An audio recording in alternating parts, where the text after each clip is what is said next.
गुरु दयाल की जय। गुरु अलख लखाया है, जीवन रहस्य बताए खोल कर, घट में सार दिखाया है। हे गुरु बंदी छोड़ दया निधि, करुणा के अवतार प्रभु। संतपति है आदि संत, नाम कबीर धराया है। बोलिए प्रेम से सदगुरु कबीर साहब की जय। ये वाला लगाओ, मेरा वाला फुल लगा दो, इसमें वीडियो बड़ी आ रही है। नित्य अनादि ये लगा दो कबीर साहब। ये लगा दो, ये लगा दो, वीडियो बहुत क्लियर आ रही है। ये लगाओ। जब से सृष्टि बनी, कैसे ऑपरेट करना है? करो, ऑपरेट करो। मैं नहीं जानता। संसार बना, ये देखो बड़ी वीडियो आ रही है, पूरी आ जाएगी। उसके पहले ही सही, इसको सही जीवात्माओं को जो पतन होकर, ईश्वरीय आधार से पतन होकर थोड़ी सी गिर रही थी अर्धमुख, उस वक्त ही आ रहे हैं साहिब ने जो भी आ रहे हैं आवाज दे दी।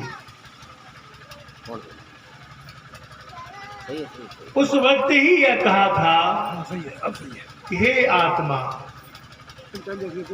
इस छठी अवस्था को छोड़कर तुम कहाँ जा रहे हो? छठी अवस्था, छठी अवस्था आत्म स्वरूप की है, हंस देव की है। हंस की अवस्था छठी अवस्था। हंस स्वरूप को त्याग कर परमानंद परमेश्वर को छोड़कर यह अर्ध पतन हो। उस वक्त आवाज लगाई थी साहब ने, सतपुरुष परमात्मा ने आवाज लगाई थी, पर जब गिरावट की अवस्था आती है तो जीवात्माएं उस समय विचलित रहती हैं। गिरावट की अवस्था में आप भी विचार कर देखें, जब आपके अंतस में संसार का विषय व्याप्त जाता है, उस वक्त आप हितोपदेश नहीं सुनना चाहते हैं। उस वक्त आपकी चेतना हितोपदेश को सुनना नहीं चाहती, क्योंकि अवस्था ही गिरावट की है। तो आवाज लगाई थी साहब ने, हे जीवात्मा, तुम परम आनंद को छोड़कर दुख के कोट में क्यों जा रही है? लेकिन अनसुनी करी।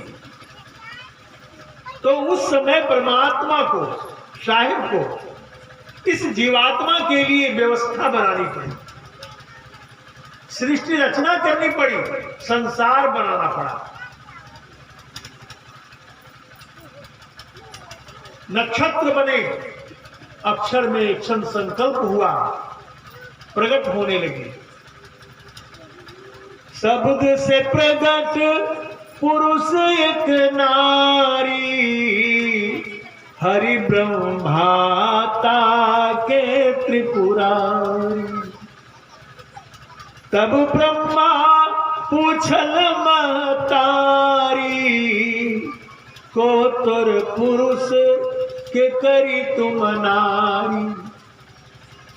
तो नारी आदि शक्ति महामाया, जिसके आगोश में संपूर्ण सृष्टि अभी विलोम कर रही है, उस माया ने कहा, तुम हम तुम और न कोई, तुम ही से पुरुष हम ही तोरी जोई। तुम हो, हम हैं, और यहां दूसरा कोई नहीं है। तुम ही से, तुम हम तुम अवर न कोई, तुम ही से पुरुष हम ही तुरजुई। तुमसे ही पुरुष होता है, यानी पिता ही पुत्र का रूप धारण करता है।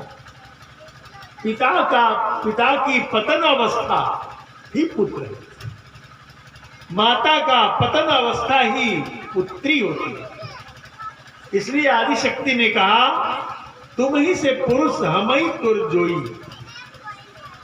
तो साहब कहते हैं ते तिरिये भग लिंग अनंता, कोई न जाने आदि होयंता। उस स्त्री से, उस पुरुष से अनंतो भगलिंग हो गए, अर्थात स्त्री पुरुष का जन्म हुआ। तो कहने का अभिप्राय यह है, सृष्टि बनी किसके लिए? आपके लिए। यह हमारी प्रिय आत्मा पतन होकर जा रही है, तो यह कहां जाएगी? इसे दुख के कोट में जा रही, इसकी व्यवस्था तो कर दूं। आप लोग जब यहां आए हैं, इसके लिए मुझे व्यवस्था करना पड़ा ना। आप लोगों के लिए पंडाल बनाया, आप लोग बैठेंगे, फिर आपके भोजन की व्यवस्था करनी पड़ी, सारी व्यवस्था करने पड़े, फिर आप सोने के लिए गद्दे मंगवाए, सारे काम किए। उसी तरह से परमात्मा ने जीवात्मा को यहाँ आने के पहले ही सारी व्यवस्था कर दी। झरना, पहाड़, नदियां, सारे वृक्ष, वन वृक्ष तैयार कर दिए, कंद मूल फल तैयार कर दिए, नाना प्रकार के भोजन तैयार कर दिए। और भोजन तैयार करने के बाद यहाँ आत्माएं पधारी। फिर पधारने के बाद सद्गुरु आए संसार में जीवात्माओं को ज्ञान देने के लिए, आत्मस्वरूप का पहचान कराने के लिए। तुम कौन हो, कहां से आए हो, कैसे हो, किस अवस्था तुम्हारी ये क्या है, सारी बातें साहब ने बताई उस परमात्मा में। परमात्मा के दो स्वरूप हैं, यह जानो। एक स्वरूप है परम आनंद स्वरूप, दूसरा स्वरूप है परम ज्ञान स्वरूप।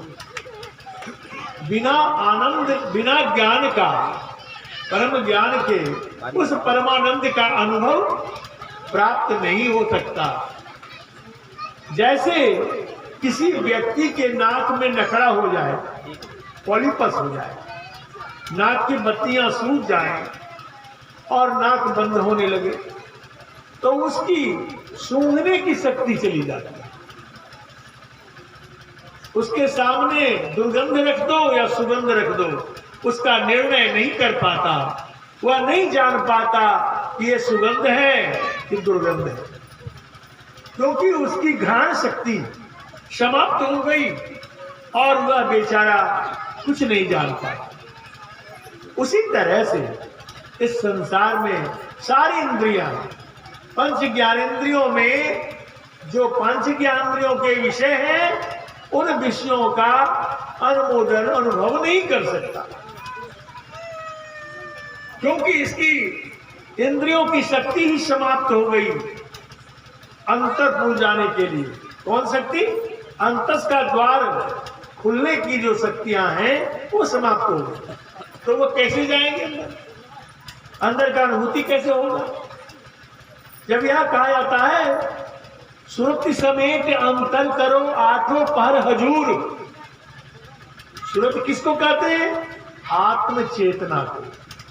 आत्म चेतना किसको कहते हैं? ख्याल को। ख्याल किसको कहते हैं? याद को। सारी यादें बिसर गई, सारी यादें बिसर गई। कितने अंधकूप में पड़ गए सारे जीव, किसे पता ही नहीं है, न अपना पता है, न संसार का पता है, न जीवन का पता है। कहाँ जा रहे हैं, क्या कर रहे हैं, कैसे चल रहे हैं, इसका कोई ज्ञान नहीं। अज्ञान अंधकार में कूप मंडूक में बैठकर दुख भोग रहे हैं। ज्ञानेंद्रियों की शक्तियां अंतस्पुर जाने में लोप हो गई, अंतर का रास्ता ही बिगड़ गया। साहेब संसार में आए कि यहां आकर जीवात्माओं को उसका रास्ता बताना, उसकी चेतना कैसे प्रखर हो, उसकी चेतना कैसे अंतर्मुख हो, इसका ज्ञान देने के लिए साहेब युग युग में आते हैं, युग युग में आते हैं। इसलिए तो साहब ने कहा जुगन जुगन हम आई जनाई, कोई कोई हंस हमारा हो, कहे कबीर ताही पहुंचाऊं, सत्य पुरुष दरबारा हो। जो सब कुछ परमात्मा है वहां तक मैं पहुंचा देता हूं। किसको? जो कि मेरी बात मान लेता है, मेरे ज्ञान को समझ लेता है। जो नहीं मानता है बार बार तमाचा खाता है, बार बार ठोकरें खाता है, कल्पनाओं की बनी बनाई देवताओं के पीछे पागल बना फिरता है। कल्पनाओं की बनी बनाई देवता, मन की कल्पना। मन तो फिर काल है, मन काल है, आपके साथ रहता है। मने निरंजन काल है, राखे सब्जी भरमाई हो। मन काल निरंजन है, सारी जीवात्माओं को भरमा के रखता है। मन में शंका शोक प्रकट होता रहता है। संशय नदी अगाड़ी बहती, विषय विषम धार जल जोर। संशय की नदियां बह रही है। अब माताएं कहेंगी यहां पर तो मैं अगर देवी दुर्गा की पूजा ना करूं तो कुछ हो जाए, या करवा चौथ नहीं करूं तो कुछ हो जाए, छठ पर्व नहीं करूं तो कुछ हो जाए। इतनी शंकाएं, इतनी संशय है कि उसे डर लगता है, भय लगता है। अब भय के जंजाल में पड़ी हुई आत्मा को शांति कहां मिलेगी, सुख कहां प्राप्त होगा? क्योंकि वो तो भयभीत है। सारी आत्माएं इतनी भयभीत है, इतनी भयभीत है कि भय के मारे वो कांप रहा है, इतना डर समा गया। और साहेब ऐसे हैं दयालु, दया के अनंत सागर, कि वह निर्भय कर देते हैं, अपने हंसों को निर्भय कर देते हैं। काल भी हाथ जोड़कर उसके सामने खड़ा होता है। जिस काल का पुत्र ब्रह्मा विष्णु महेश है, जिस आदि शक्ति का पुत्र ब्रह्मा विष्णु महेश है, वो भी हाथ जोड़कर खड़े रहते हैं। किसके सामने? जो सदगुरु की आत्मा हो जाती है, सदगुरु में जीवन समर्पित कर देता है, सदगुरु की स्वाति को पाने के लिए अपना सब कुछ लुटा देता है। साहब ने संकेत दिया है, मैं घर जाना अपना लुक्का लीना हाथ, वाहू का घर फूंक दूं जो चले हमारे साथ, उसका भी घर मैं फूंक दूं जो हमारे साथ चले। घर का मतलब क्या समझते हैं? ये मकान, ये घर नहीं। आपके मन में जो भय घर किया है, भय रूपी घर किया हुआ है, भय के मारे जो कंपित होते हैं, ये देवता 33 करोड़ देवता है, 33 करोड़। अब 33 करोड़ दिन भी नहीं जी पाएंगे। एक एक देवता को 33 करोड़ दिन जी नहीं पाएंगे, तो बताइए एक देवता की पूजा करने में कई जन्म बिता देते हैं और नरक में झूलते रहते हैं। अरे देवता तो खुद मुक्त नहीं है। आप रामायण पढ़ते हैं, महाभारत पढ़ते हैं, गीता पढ़ते हैं, सबके अंदर ज्ञान भरा हुआ है, सबके अंदर ज्ञान भरा हुआ है, लेकिन ज्ञान है ही नहीं। रामायण पढ़ते हैं, पढ़ करके रामायण पढ़ के ज्ञानी हो गया। रामायण पढ़ने के बाद क्या करते हैं? पूरा रामायण का अखंड पाठ करते हैं, अष्टजाम करते हैं, अखंड रामायण पढ़ करके और भोज कर लेते हैं, खा पी करके पूरा कर लेते हैं, हो गया रामायण का पाठ। लेकिन राम की बात नहीं मानेंगे, कृष्ण के महाभारत को पढ़ लेंगे, गीता को पढ़ लेंगे, कृष्ण की बात नहीं मानेंगे। कोई नहीं मानता कृष्ण की बात, उसके तस्वीर को टांग के अगरबत्ती दिखा करके हो गया, लेकिन बात नहीं मानते। अब कृष्ण ने कहा गीता में कि अर्जुन जो भूत को पूजता है वह मरणोपरांत भूत बन जाता है। कृष्ण कहते हैं अर्जुन से, कृष्ण कहते हैं अर्जुन से, हे अर्जुन, जो मनुष्य की प्रेत को पूजता है मरणोपरांत प्रेत हो जाता है। जो मिट्टी पत्थर को पूजते हैं वह मरने उपरांत पत्थर की जोनी धारण करता है। अब क्यों करता है? कि जो जिस सिलसिला से वो अपने जीवन को बिताया है पूजा पाठ से, उसकी तृप्ति उसी में होती है। कैसे होती है? पत्थर बनेगा, पत्थर भी जिंदा मुर्दा होता है, पत्थर बनेगा, कोई व्यक्ति काल गणित के अनुसार उसको ले जाकर के रखवा देगा, उस पर वह फिर पानी डालेगा, तो उसकी आत्मा को थोड़ी तृप्ति मिल जाएगी, क्योंकि उसने पत्थर पूजा था, पत्थर की जोनी धारण किया था, तो पत्थर की जोनी धारण करके पानी डाला गया तो कर्म का फल पूरा हो गया, उसे भी तृप्ति मिल गई, क्षणिक तृप्ति।